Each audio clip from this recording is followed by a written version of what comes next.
అక్షరమే ప్రసన్న హరికృష్ణ ఆయుధం. ప్రసన్న హరికృష్ణ, పట్టభద్రుల ఎమ్మెల్సీ అభ్యర్థి. అక్షరమే ఆయుధంగా అక్షర సేద్యం చేస్తున్న వ్యక్తిగా మీ ముందుకు వచ్చిన ప్రసన్న హరికృష్ణకు అండగా నిలిచి ఈ ఎన్నికల్లో ఆశీర్వదించాలని కరీంనగర్, నిజామాబాద్, ఆదిలాబాద్, మెదక్ పట్టభద్రుల ఎమ్మెల్సీ అభ్యర్థి డాక్టర్ పులి ప్రసన్న హరికృష్ణ కోరారు.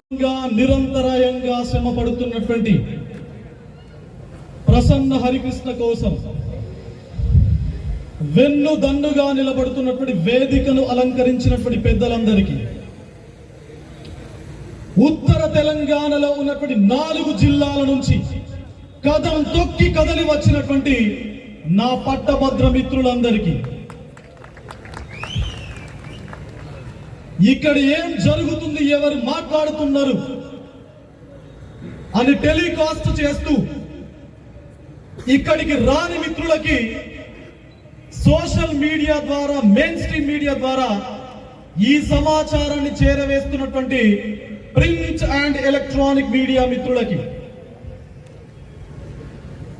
మరి సింహ గర్జన ఎలా జరగబోతుంది కరీంనగర్ గడ్డ పైన అని ఎప్పటికప్పుడు ప్రతి క్షణం ప్రతి నిమిషం ఇక్కడి సమాచారాన్ని రాష్ట్ర ప్రభుత్వానికి చేరవేస్తున్నటువంటి మా ఇంటెలిజెన్స్ మిత్రులందరికీ a very good evening to everyone. A very good evening to everyone. This is your Prasanna Harikrishna, your brother, your family member. నేను ఎక్కువగా టైం చెప్పాను, ఎందుకంటే గత 7 నెలలుగా ప్రతి సభలో, ప్రతి ఆత్మీయ సమ్మేళనంలో, ప్రతి ఇంటరాక్షన్ లో నేను ఎందుకు పోటీ చేస్తున్నానో మీకు చెప్పినటువంటి నేపథ్యం నాకున్నది. అయినప్పటికీ ఇంకా 3 యుద్ధం తాలూకు శబ్దం శతాబ్దం వరకు వినిపించాలి అంటే నా వైపు నుంచి మీకు ఒక క్లారిటీ తప్పనిసరిగా నేను ఇవ్వాలి. ప్రతి 5 సంవత్సరాలకు ఒకసారి ఎమ్మెల్యే, ఎంపీ ఎన్నికల లోపల మనం ఓటు వేసి ఎమ్మెల్యేలను గెలిపించి శాసన మండలికి మనం పంపిస్తా ఉంటాం. విద్యావంతులను పంపిస్తాం, విద్య లేనటువంటి వాళ్ళను పంపిస్తాం, కార్పొరేట్ శక్తులను ఓటేసి పంపిస్తాం, పారిశ్రామికవేత్తలను కూడా గెలిపించి పంపిస్తా ఉంటాం, ఆల్టర్నేటివ్ లేక.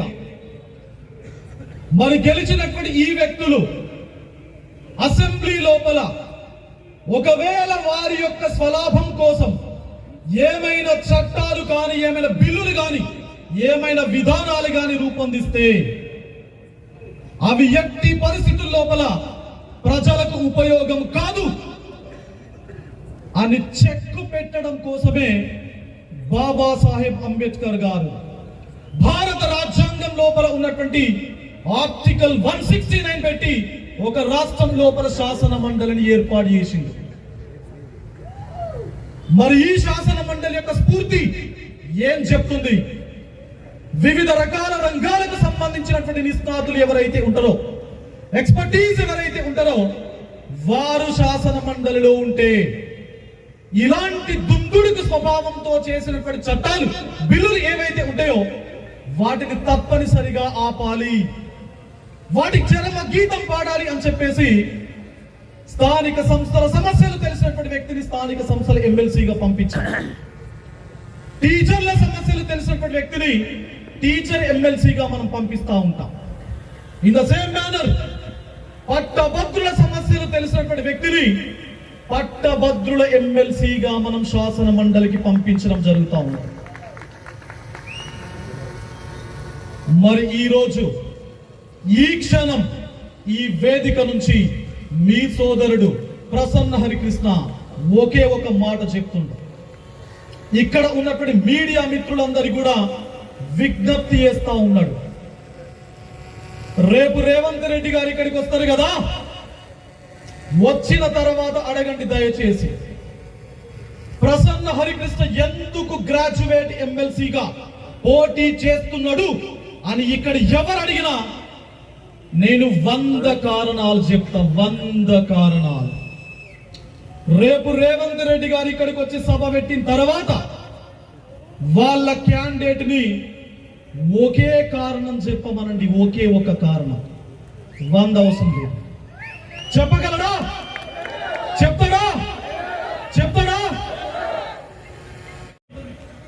100 కోట్లు 1000 కోట్లు ఉంటే పట్టభద్రుల ఎమ్మెల్సీ కొనుక్కోవచ్చా? పట్టభద్రుల ఎమ్మెల్సీ కావచ్చా? అది అంత ఈజీయా? అది అలంకార ప్రాయమైనటువంటి పదవా అని నేను మీ ద్వారా అడుగుతున్నాను దయచేసి. మరి ఎందుకు ప్రసన్న హరికృష్ణకు అంటే 3-4 కారణాలు చెప్పి ఇంకొక 10 నిమిషాలు మాట్లాడతాను. గతం నుంచి చెప్తున్నవే మీతో మళ్ళీ చెప్పే ప్రయత్నం చేస్తా. ప్రసన్న హరికృష్ణ ఉస్మానియా యూనివర్సిటీ బిడ్డ.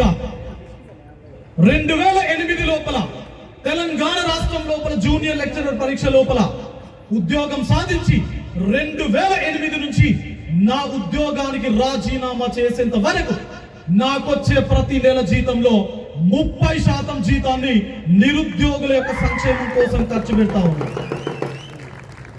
That is my social contribution towards the welfare of unemployed youth in the state of Telangana. That is my commitment, my commitment.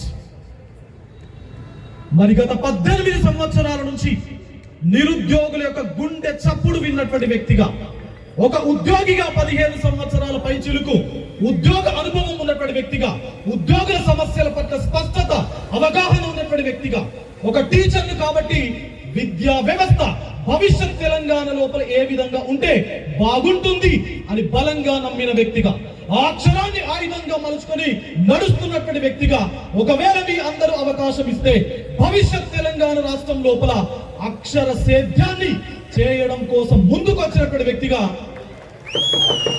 ఈ రోజు ప్రసన్న హరికృష్ణ పట్టభద్రుల ఎమ్మెల్సీగా పోటీ చేస్తుండు అని నేను ఘంటాపదంగా చెప్తా, ఘంటాపదంగా. మరి ఎందుకు నరేందర్ రెడ్డి పోటీ చేస్తుండు? ఎందుకు అంజిరెడ్డి పోటీ చేస్తుండు? ఒకే ఒక కారణం. One straight question to Narender Reddy గారు, one straight question to Anjireddy గారు. ఒకే ప్రశ్న, మీ దగ్గర నుండి కావాల్సింది ఒకే ఒక జవాబు. ప్రభుత్వాన్ని ఏర్పాటు చేసినటువంటి ఒక పార్టీ, ప్రభుత్వ విద్యా సంస్థలను పరిరక్షించాల్సిన బాధ్యత ప్రభుత్వం పైన ఉంటది. ఎవరికి టికెట్ ఇవ్వాలి? ఎవరికి టికెట్ ఇవ్వాలి? ప్రసన్న హరికృష్ణకి ఇవ్వలేదు. Don't worry, don't worry. ప్రభుత్వ విద్యా సంస్థలను నిర్వీర్యం చేయడం కోసం వచ్చినటువంటి ఒక కార్పొరేట్ విద్యా సంస్థల అధిపతికి నువ్వు టికెట్ ఇస్తావా? ఇస్తావా? It is very shame, shame and shame. ఈ క్యాండిడేట్ మా మైపాలు గత నెల నుంచి ఇక్కడ తిరుగుతుండు. నాకొకటే చెప్పిండు, అన్న ప్రసన్న హరికృష్ణ గురించి 100 మందిని అడిగితే ఒకరు నెగటివ్ గా చెప్పినా ప్రసన్న హరికృష్ణ ఓడిపోతాడని. కానీ 100కు 100 ఒకరు కూడా నెగటివ్ గా చెప్పలేదు ప్రసన్న హరికృష్ణ గురించి.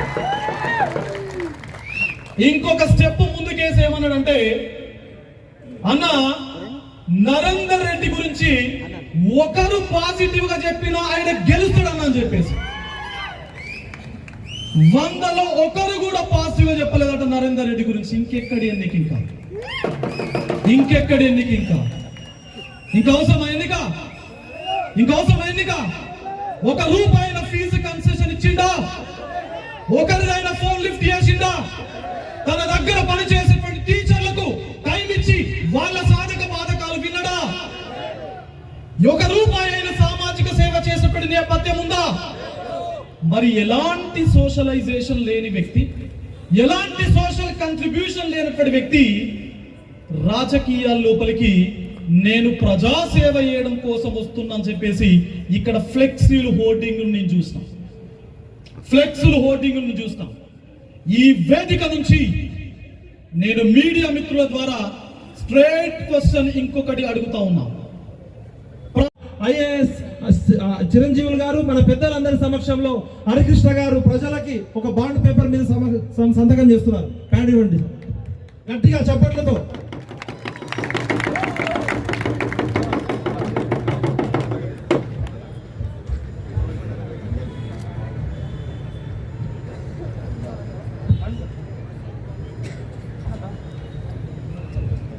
So this is my commitment. ఇది నా కమిట్మెంట్, మీ మేనిఫెస్టో.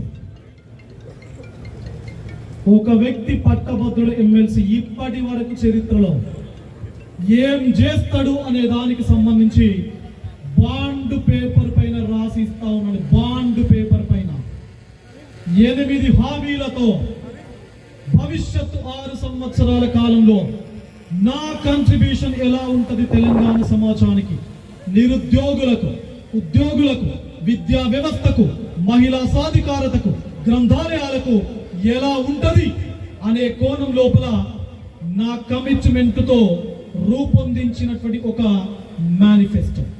ఇది బాండ్ పేపర్ పైన తయారు చేసి మీకు చూపిస్తున్నటువంటి మేనిఫెస్టో. మీ అందరి సమక్షం లోపల దీనిపైన నేను సంతకం పెడతా ఉన్నాను. దీనిపైన నేను మీకు ఇస్తున్న 8 హామీలు ఇవే.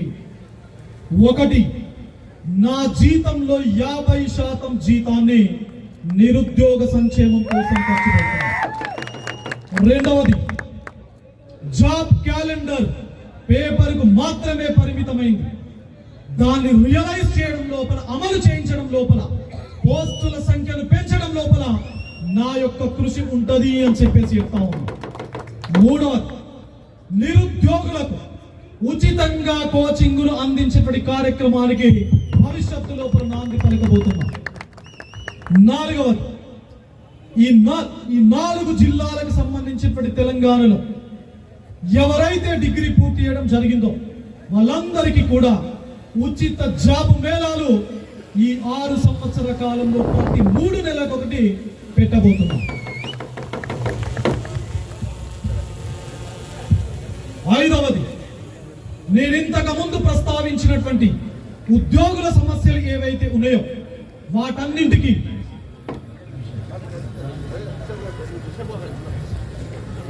జాజుల సీనన్నకి థ్యాంక్ యూ అన్న, చిరంజీవులు గారికి, కృష్ణమోహన్ రావు గారికి థ్యాంక్ యూ, వచ్చిన పెద్దలందరికీ కూడా థ్యాంక్ యూ. ఉద్యోగుల సమస్యల పరిష్కారం కోసం తప్పనిసరిగా నా కృషి ఉంటుంది. 6, ప్రైవేట్ ఉద్యోగుల యొక్క సమస్యల పరిష్కారం, వారి ఉద్యోగ భద్రత, ఆరోగ్య భద్రత కోసం నేను తప్పనిసరిగా కట్టుబడి ఉంటాను అని చెప్పేసి చెప్తా ఉన్నా. గ్రంథాలయాల లోపల ఉచిత మధ్యాహ్న భోజనం సదుపాయం కల్పించడం కోసం నా కమిట్మెంట్ ఉంటది అని చెప్పేసి అంటా ఉన్నా. ఫైనల్ గా 8వ చివరి అంశం, విద్య ఈ సంపూర్ణ సమాజ పరివర్తనానికి ఒక ఆయుధం. మరి ఆ విద్యా వ్యవస్థ యొక్క బలోపేతం కోసం ప్రసన్న హరికృష్ణ ఉంటాడు అని నేను చెప్తా ఉన్నా. మరి మీ అందరి సమక్షంలో మరొకసారి మీ అందరి సమక్షంలో కూడా ఇదే నా 8 హామీల ప్రజల పట్టభద్రుల గొంతుక ఈ మేనిఫెస్టో.